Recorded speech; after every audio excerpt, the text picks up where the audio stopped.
Assalamualaikum dan salam sejahtera. Berita Pagi Sarawak edisi Khamis 7 Mei bersama saya Muhammad Azizi Rahim bersiaran terus dari Studio HD Kuching. Kementerian Perusahaan Perladangan dan Komoditi MPIC terus memastikan pembangunan sosioekonomi hampir 35,000 pekebun kecil lada di negara terbela. Timbalan Menterinya Willy Mongin berkata beberapa perkara diberi penekanan untuk memulihkan kembali harga komoditi itu yang kian merudum. Willy Mongin berkata keadaan harga komoditi itu merudum akibat persaingan dengan negara-negara jiran. Memang saya akur disebabkan harga lada yang merudum pada ketika ini. Memang pekebun-pekebun kecil ini amat terkesan. Jadi saya melihat kita daripada pihak kerajaan juga harus memformulasikan strategi-strategi kita untuk membantu dan juga terus mempertahan dan memperkasakan industri lada. Jelasnya usaha itu termasuklah menggalakkan pekebun kecil menghasilkan produk hiliran daripada komoditi itu. Langkah tersebut membolehkan produk berasaskan lada dapat dipasarkan dengan lebih luas sama ada kepada peruncit, sektor perhotelan dan juga secara dalam talian. Selain itu, syarikat-syarikat besar digalakkan melabur dalam sektor berkenaan bagi menghasilkan skala ekonomi yang lebih besar seperti yang dilakukan oleh negara-negara pesaing. Willy ditemui media selepas meninjau tahap pematuhan pekebun kecil lada semasa Perintah Kawalan Pergerakan Bersyarat PKPB di Kebun Lada Betis Simam, Kampung Empuruh Jambu, Pendawan Kuching.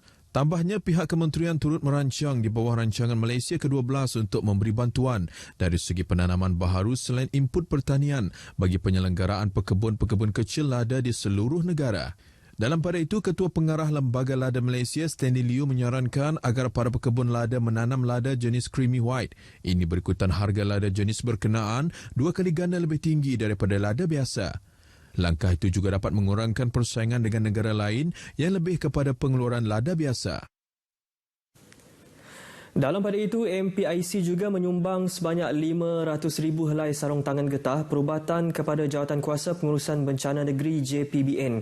Sumbangan disampaikan oleh Timbalan Menterinya Willy Mongin kepada Timbalan Ketua Menteri Sarawak Merangkap Pengerusi JPBN Dato' Ahmad Douglas Uga Embas dalam majlis ringkas yang berlangsung di Kuching. Dalam ucapan ringkasnya, Willy berkata sarung tangan getah perubatan tersebut merupakan sumbangan Majlis Promosi Ekspor Getah dan syarikat Smart Glove Corporation Sendirian Berhad sebanyak 1 juta keping kepada pihak kementerian. Jelasnya 500,000 helai lagi akan disumbangkan kepada hospital, klinik kesihatan, ibu pejabat polis daerah, balai polis, balai bomba, pejabat daerah kecil dan majlis daerah di sekitar kawasan Puncak Borneo. Beliau turut menambah, beliau telah menyerahkan sumbangan sarung tangan getah dan pelitup separuh muka kepada Hospital Serian, Klinik Kesihatan Beraang Bayur, Klinik Kesihatan Teng Bukap, Klinik Kesihatan Benuk, Klinik Kesihatan Pedawan, Klinik Desa Bengoh, IPD Serian, Balai Bomba Serian, Pejabat Daerah Kecil Bayur dan Majlis Daerah Serian. Sarawak mengkaji semula strategi pembangunan di bawah rancangan Malaysia ke-12 untuk memulihkan ekonomi negeri pasca COVID-19. Ketua Menteri Datuk Patinggi Abang Johari Tun Openg berkata langkah tersebut diambil bagi memastikan ekonomi Sarawak kekal berdaya tahan selain untuk menyesuaikan diri dengan norma baharu. Moving forward, Sarawak will anchor on 2 core principles in developing its economic, social and governance sectors. In 2030, our major economic sector will be fully developed based on these 2 core principles, that is digital economy and environmental sustainability.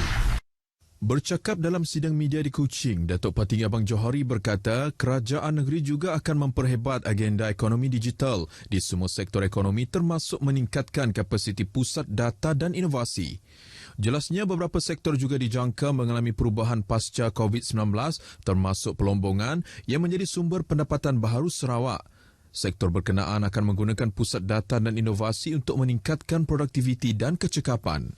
Bagi sektor pertanian, tumpuan diberi kepada usaha pengkomersialan dan permodenan dengan memanfaatkan teknologi baharu selain memperkenalkan model perniagaan baharu untuk tingkatkan pengeluaran dan produktiviti. Datuk Patinggi Abang Johari berkata kerajaan negeri turut memperhebatkan usaha memulihkan sektor pelancongan dengan meraih semula kepercayaan pelancong dan syarikat untuk kembali beroperasi. Justru katanya amat penting bagi kerajaan negeri untuk mendapatkan pandangan daripada pihak berkepentingan termasuk Dewan Perniagaan, profesional dan pakar akademik bagi membincangkan serta merumuskan tindakan rancangan bagi mencapai agenda ekonomi baharu untuk Sarawak. 11 kes positif baru COVID-19 direkodkan di Sarawak semalam menjadikan keseluruhan kes sebanyak 536 setakat ini. Timbalan Ketua Menteri Dato' Ahmad Douglas Ugah Embas dalam sidang media harian COVID-19 memberitahu jumlah itu merupakan 7 kes dari daerah Kuching dan 2 kes masing-masingnya dari daerah Samarahan dan Tebedu.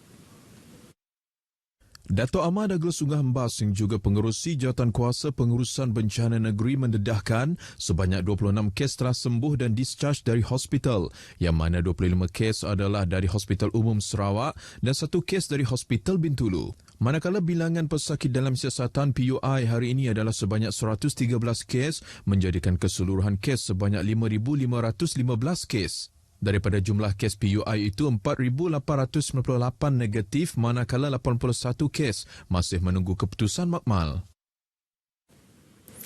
Kebajikan Keluarga Askar Wataniah dari Regimen 511 yang berkhidmat membantu penguatkuasaan PKPB di Sarawak menerusi op penawar turut diberi perhatian.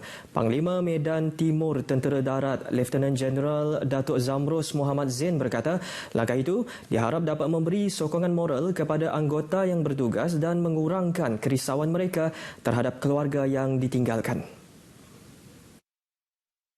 Lieutenant General Datuk Zamros menyatakan demikian kepada media selepas mengadakan lawatan ke 4 buah kediaman anggota sukarelawan yang bertugas di Simunjan dan Sebuyau. Lawatan ini membolehkan Panglima Medan Timur memastikan kebajikan keluarga anggota yang bertugas tidak dipinggirkan, termasuk memberi sumbangan berupa barangan keperluan harian. Hadir sama Komander Regimen 511 Askar Wataniah Brigadier General Abang Muhammad Abang Marzuki, Timbalan Komander Regimen 511 Askar Wataniah Lieutenant Colonel Muhammad Nazri Ismail dan Pegawai Memerintah Batalion 1 Regimen 511 Askar Wataniah Lieutenant Colonel Mahadi Haji Khalid. Kementerian Perdagangan Dalam Negeri dan Hal Ehwal Pengguna KPDN HEP Limbang beri jaminan semua bekalan barangan keperluan di bahagian itu mencukupi sehingga penghujung Ramadan, Hari Raya Aidilfitri sehingga Hari Gawai. Ketua cawangannya Pulnama Tarah yakin bekalan sedia ada berupaya menampung keperluan itu walaupun dalam tempoh PKPB.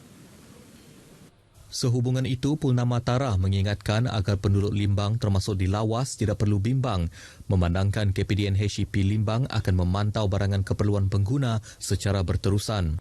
Bekalan adalah mencukupi untuk barang basah, terutamanya itulah ayam, ikan, telur dan juga daging, sehingga menjelang Hari Raya Puasa dan juga Gawai, sebab tahun ini perayaan ini hampir serentak.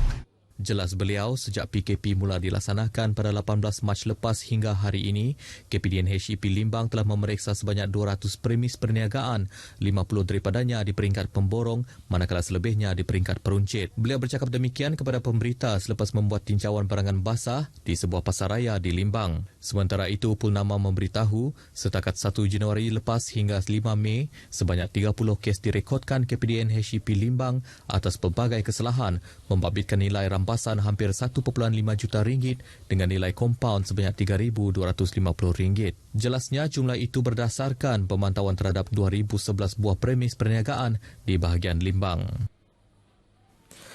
Pasukan Balai Bomba dan Penyelamat BBP Bintulu melakukan pemantauan banjir di Long Kajang dan Long Tanyit, Murum Belaga.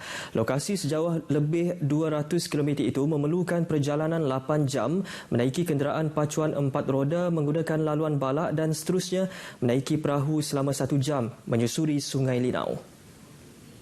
Hasil maklumat daripada pengerusi pasukan bomba sukarela PBS Sungai Asap, Kaunselor Liwan Tirah, 7 anggota diketuai Timbalan Penguasa Bomba 1 Kristus Buson dengan sebuah jentera lori dan pacuan 4 roda telah digerakkan ke lokasi kejadian. Hasil tinjauan mendapati kedua-dua lokasi banjir telah kembali surut dan berlaku beberapa kejadian tanah runtuh berdekatan kawasan penempatan masyarakat Penan tersebut. Namun tidak melibatkan kemalangan jiwa, hanya mengakibatkan beberapa struktur tiang rumah panjang di Long Tanyit dan Long Kajang itu berlaku mendapan. Long Kajang didiami 154 penduduk, manakala Long Tanyit mempunyai 267 orang penduduk. Pos kawalan sementara telah dibuka di PBS Sungai Asap bagi memantau perkembangan banjir di kawasan tersebut. Dalam pada itu di Marudi Baram, 12 buah kampung dan rumah panjang serta sebuah klinik di sepanjang Sungai Telang Usan yang terjejas banjir menerima bekalan makanan. Ketua Jabatan Bomba dan Penyelamat JBPA Miri Lau Poh Kiong dalam kenyataannya memberitahu operasi penghantaran bekalan makanan itu mengambil masa 2 hari perjalanan dan bergantung dengan keadaan cuaca serta arus sungai. Kampung, rumah panjang dan klinik yang menerima bekalan makanan ini antaranya ialah Rumah Vincent, Tanjung Upar, Rumah Gerirnang, Logan Tasong, Lubuk Kulat, Long Maro, Benawa dan Klinik Long Panai. Sebanyak 677 bungkusan bekalan makanan dihantar menggunakan kapal Bandung yang bertolak pagi semalam. Operasi penghantaran bekalan dilakukan oleh anggota dari BBP Marudi bersama agensi lain seperti Jabatan Kebajikan Masyarakat Daerah Marudi, Angkatan Pertahanan Awam Malaysia dan Rela.